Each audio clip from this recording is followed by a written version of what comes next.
Hey, what's going on, De'Aaron? How are you? What's up, man? I'm doing good. How about yourself? Good, good. First of all, how is this transition with just the chaos of getting there and trying to get your team together and trying to figure out who's going to be there and who's not, and just kind of moving forward so quickly? Obviously, it's a bit different, but you work with what you got. So, for the guys that are here, we quarantined for the first couple of days, and now we're starting practice up. Yeah, De'Aaron, we talked to both Marvin and we saw Kent Bazemore. We know what they're going to put on the back of their jerseys. Have you decided on anything? Or are you just going to stay with Fox? And if you have decided on something, why? I picked anti-racist just because I think a lot of things, stimulate from racism.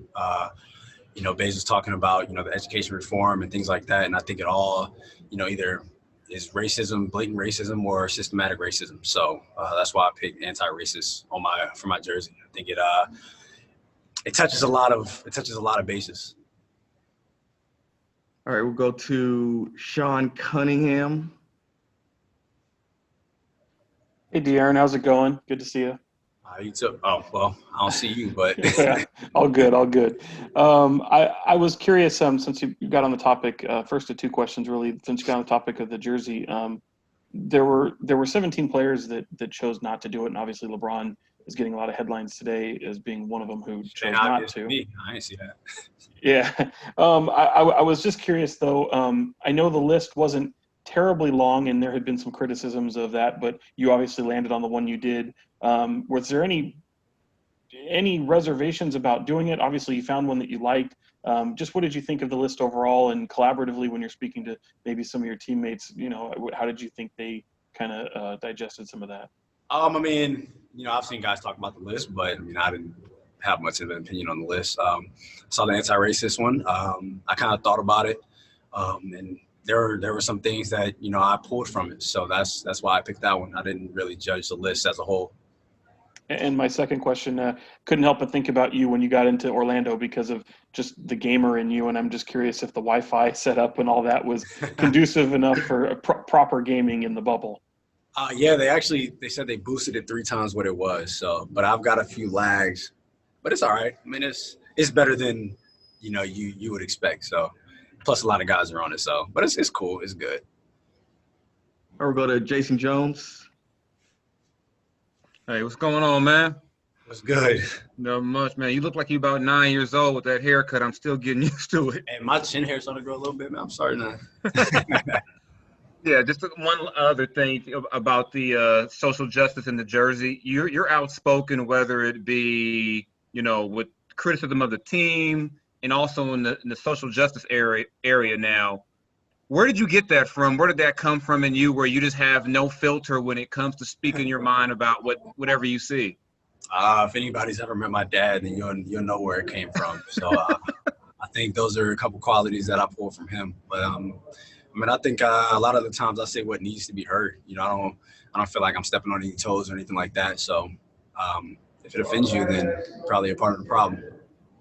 And this format's going to be so much different than a regular season. And one of the things you always say is that you don't get tired, that you can run the whole game and still feel good. Do you think that could potentially be an advantage for you? Just that in this type of format, if things get crazy, you can just you get things going fast. You'll have a distinct advantage over other people.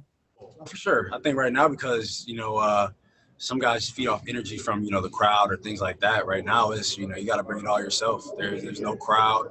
You just got to be able to play basketball now. So I think it's definitely a little bit different. With no home court advantage or anything like that. So you got to be able to play. Thank you. Dave McMenamin. Hey, De'Aaron, what's going on? I want to ask you about some of your peers in the bubble. We've seen, different teams sharing videos of video game playing, sharing what the food's like, sharing. I think the Mavericks were all listening to music and with DJing out their window. Luke said that he kind of addressed you guys and said that, hey, let's focus on basketball. Let's focus on the social issues going on. What did you feel about Luke's message, and also some of the stuff you're seeing on social media from some of your colleagues? That ties together.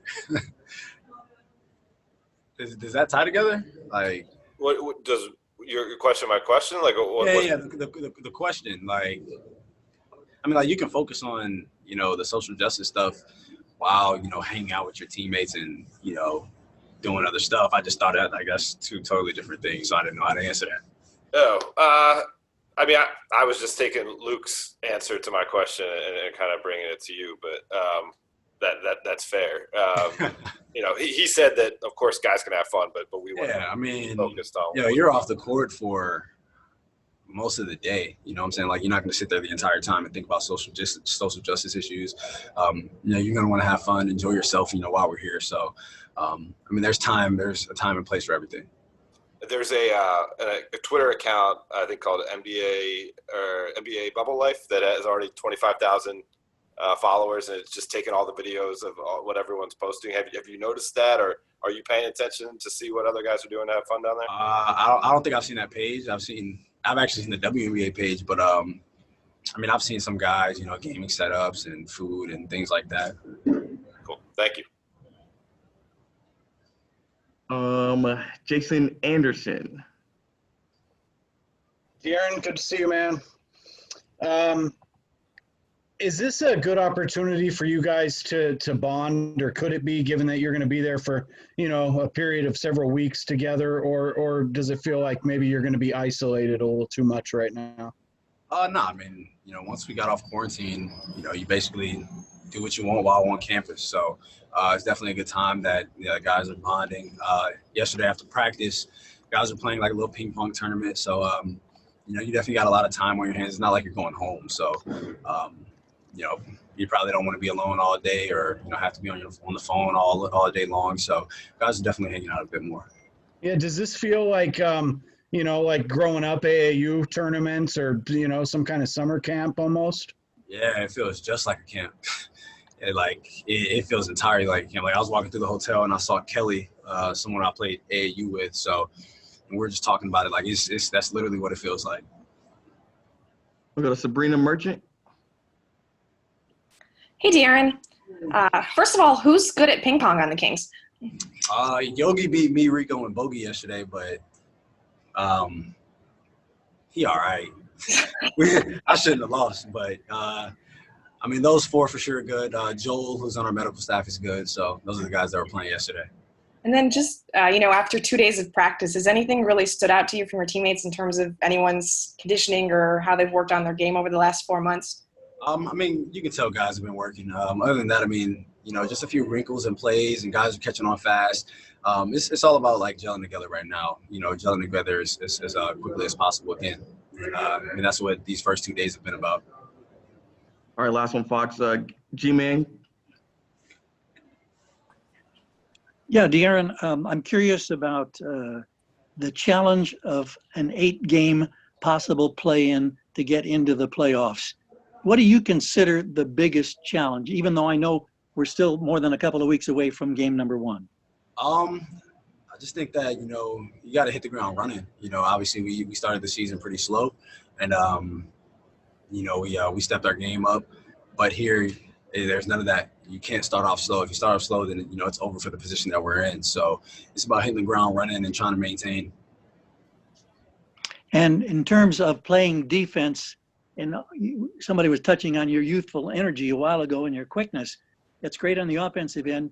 How hard is it to play good defense when you're pushing the tempo? I don't think it makes it harder. Obviously, sometimes with guys and the load on offense, I think for me, it's always just about staying locked in and just having the desire, to always be able to lock down every possession defensively.